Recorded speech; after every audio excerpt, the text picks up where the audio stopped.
Myrtle rust is having a devastating impact on several species of our native plants, the swamp maire, Myrtus and pohutukawa. The swamp maire is one in particular which we are concerned about because the myrtle rust kills off all the new shoot growth every year.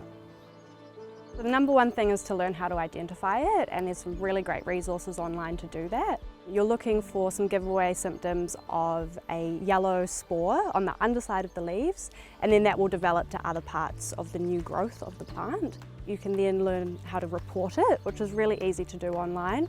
The other thing is to get involved with any local groups that you may have who are working on restoration, and you could help them to canvass your reserve and see if any of the native myrtles in the reserve have symptoms of myrtle rust. And then you could take that next step of how do we protect it.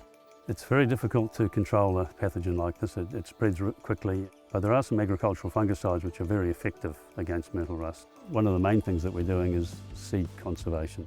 We're using the fungicides to actually protect some of the most vulnerable trees.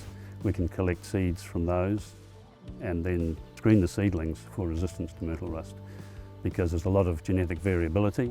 Some of them are more susceptible than others.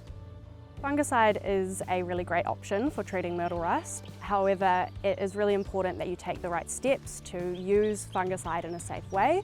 So that probably will require you doing grow safe training and working with your local council to make sure that you've got landowner permission if you're working in a reserve.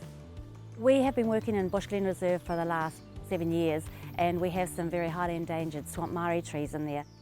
We found myrtle rust in there about 3 years ago, and it's been a fight since then. We do appear to be winning the fight. We have got berries off some of the maire trees for the first time in 3 years.